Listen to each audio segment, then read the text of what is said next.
축구가 어떻게 보면 진짜 온 국민이 이렇게 보게 되는 그 이유가 뭔지 참 항상 궁금했거든요. 다른 종목보다도 축구를 이렇게 온 국민이 보는 이유. 제가 뭐 개인적으로 생각하기에는 축구 발로 하는 그런 스포츠이기 때문에 아무래도 손으로 하는 그런 스포츠들보다 어렵지 않을까. 그래서 직접 경험을 해보신 분들이 빠른 순간에 잘할 수 없는 그런 스포츠이기 때문에 잘하는 그런 선수들을 딱 봤을 때 저렇게까지 잘할 수가 있을까라는 그런 것들을 이제 생각하면서 경기를 보는 것 같아요. 그래서 뭐 네이마르나 메시나 이런 선수들의 드리블이나 이런 걸 보면서 대리 만족할 수 있는 그러다 보니까 이제 축구에 대해서 그런 매력에 또 빠지고 그래서 좋아하지 않을까라는 그런 생각이 들거든요. 네, 이게 뭔가 제가 생각했을 때는 예. 일단 한 골에서 느낄 수 있는 카타르시스가 제일 큰 스포츠 같아요. 아, 맞아. 그만큼 어렵다, 이 스포츠가. 그러니까 사람들이 그만큼 한 골에 집중을 계속해서 45분, 전반 45분, 후반 45분 동안 할 수 있는 게 아닌가라는 생각이 들고. 다시 한번 왼발 슛! 이동국 선수입니다. 이동국의 멀리 슈팅!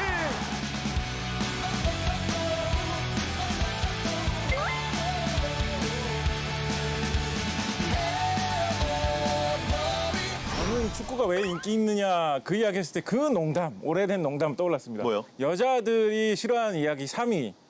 축구 이야기. 군대 2위, 축구 군대 이야기. 1위 군대에서 축구하는 거. 운동 축구 재밌는데. 근데 이 농담이 왜 농담이 되는지를 생각을 해보면 그만큼 사람들이 축구를 직접 체험을 해볼 기회가 많았다라는 생각도 들거든요. 뭐 학교 가가지고 놀면서 뭐 축구하고 뭐 자라나서도 뭐 학창 시간에 학창시절 시간에 쉬는 시간에 축구하고 군대 가서 축구하고 공이 없어도 뭐 우유팩 뭐 이런 거 만들어가지고 축구 비슷하게 하고 조기 축구에 즐기시는 분들도 계시고 그러니까 체험해 본 상태에서 보기 때문에 이거 뭐 축구에 대해서 점점 더 인기가 많아질 수 있는 것 같고 말씀하신 대로 요즘에는 뭐 팬들이 여러 축구 스타 자체를 또 보면서 즐기는 그런 재미까지 가미되다 보니까 워낙에 인기 있는 스포츠로 자리매김할 수 있었던 거 아닌가 싶습니다. 그렇죠. 뭐 꽃미남 스타들도 굉장히 또 많이 있고 이동욱 위원도 사실 한 20년 정도 원조 소녀 시잖아요. 팬들을 그렇죠. 예. 제가요? 아닙니까? 인정하겠습니다. 알겠습니다. 예, 우리가 이제 멋있는 선수들도 좋아하고 이제 멋있는 감독들도 굉장히 인기를 많이 끌게 되고 뭐 히딩크 감독님은 네덜란드 분인데도 우리나라에 와서 엄청난 국민 영웅이 되셨는데 보면은 이제 축구는 글로벌화를 하고 있거든요. 완전히 이게 인류의 공통의 언어가 돼버렸기 때문에 모든 나라에서도 뭐 뒷골목에서도 볼을 차고 있고 그 시스템을 다 공유하고 있잖아요. 보통 그 경제 강국이 다 스포츠를 잘 하잖아요. 근데 축구만큼은 이제 브라질이라든지 아르헨티나라든지 뭔가 좀 약소국가가 축구할 때만큼은 굉장히 강대국으로서 이렇게 추앙을 받잖아요. 그런 것도 참 큰 매력이라는 생각이 들어요. 미국이 막 그렇게 세지 않고. 예. 나라 이야기가 나와서 문득 예. 그런 생각이 드는데 사실 요즘에는 뭐 서울에서 태어나도 나는 뭐 토트넘이 좋아라든가 그쵸. 뭐 난 맨체스터 유나이티드 팬이야 뭐 이런 맨유. 분들 많이 계시잖아요.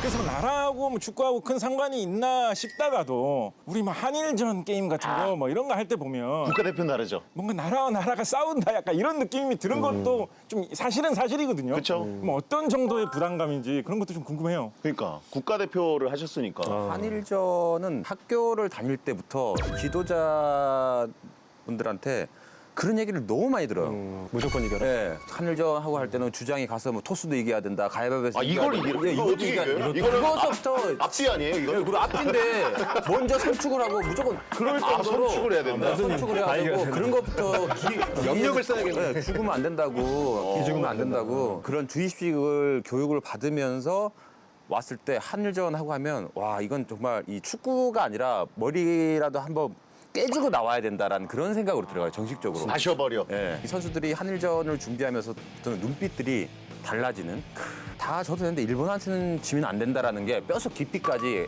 갖고 있는 것 같아요. 한일전 때는 사실 중계할 때도 조심해야 되거든요. 이제 이동국 해설위원은 또 중계를 하셔야 되기 때문에 예, 뭐 일본이랑 우리가 최종 예선에 같은 조는 아니지만 이제 각급 연령별 대표도 항상 만나게 되면 멘트를 다른 때보다 좀 신경 써서 해야 되고 잘못 나오면 안 돼요. 그런 게 잘못 나올까봐 좀 고민이 되긴 해요. 뭐 일본전을 중계하는데 이동국 의원이 말을 좀 실수한다. 그럼 이제 저희는 꼬리 자르기를 할 수밖에 없어요.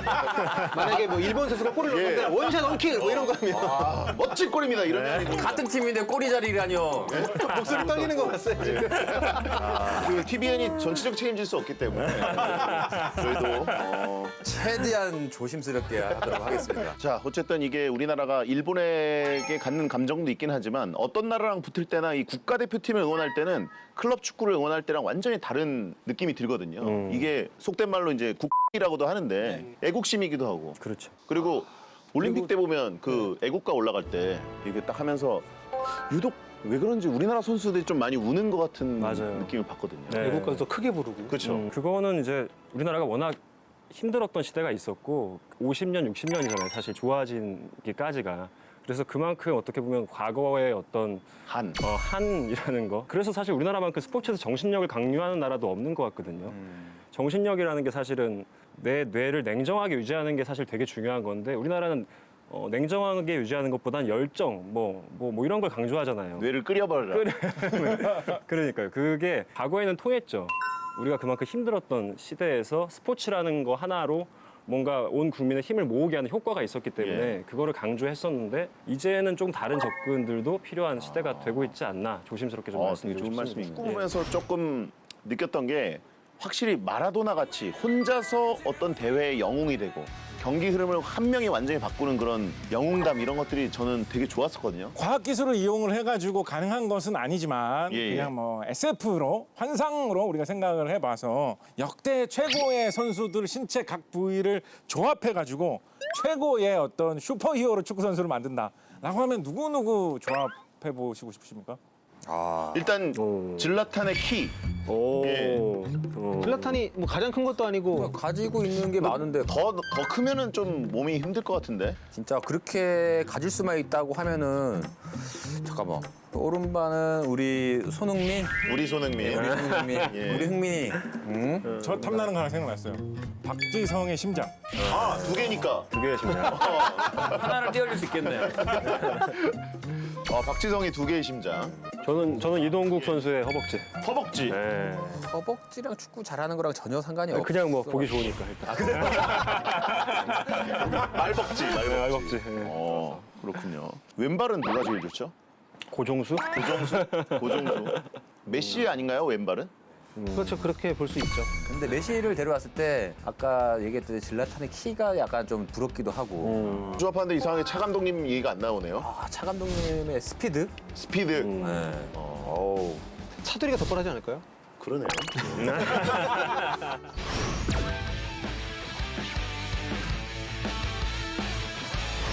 월드컵을 하게 되면은 전 세계 베팅 업체들이 난리가 나고 실제로 이제 아는 뭐 지인들끼리도 네. 조금씩 이제 예측을 해보잖아요.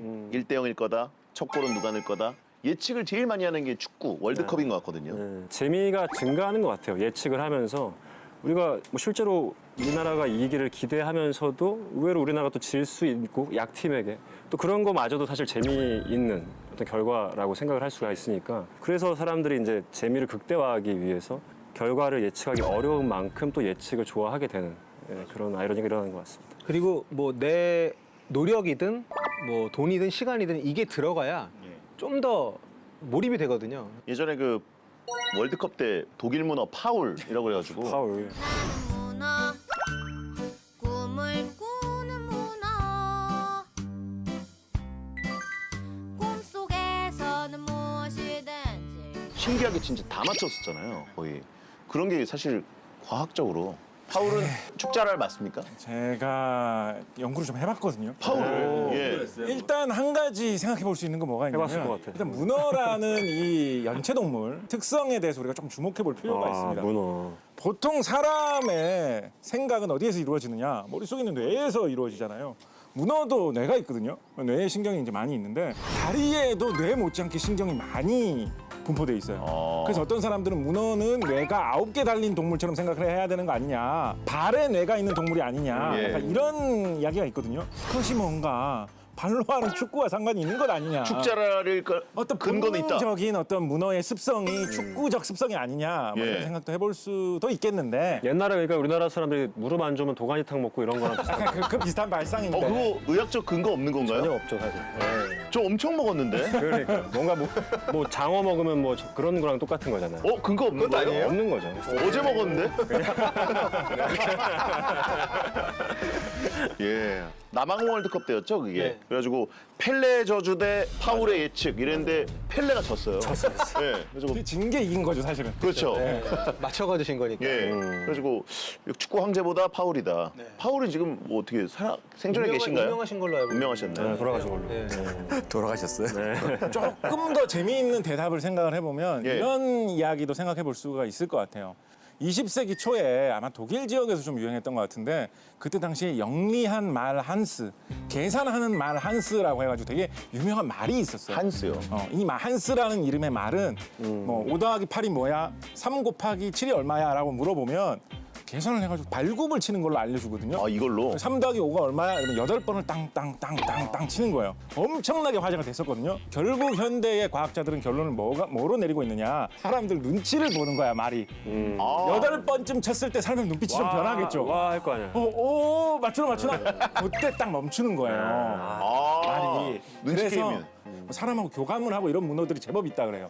그래서 아마 이 파울이라는 문어도 근처에 있는 사람들의 그 눈빛, 그 행동 이 둘 중에 어디로 갈지 한번 맞춰봐라고 했을 때 이길 것 같은 팀으로 들어갈 때 주변에서 웅성웅성하는 그거를 문어가 느끼고 이쪽으로 좀 가보자라고 했던 것 같아요. 그것 때문에 얘는 다 잘 맞추게 된 거 아닐까 뭐 이런 생각 해봅니다. 이런 것들을 보는 것도 사실 사람들이 재밌으니까 일단. 예. 맞아요. 예. 그러니까 월드컵을 그만큼 많이 좋아하고 사람들이 같이 축제라고 생각을 하기 때문에 거기에 얽힌 스토리도 만들어내고 캐릭터도 만들어내고 그러면서 또 한편으로는 뭔가 경제적인 부가가치가 있지 않을까 이런 기대감도 같이 따라오는 것 같아요. 유명 인사가 되면 동물이 뭐 걔를 보러 또 오고 마을이 그렇죠. 또 부흥하고 나라가 또 유명해지고.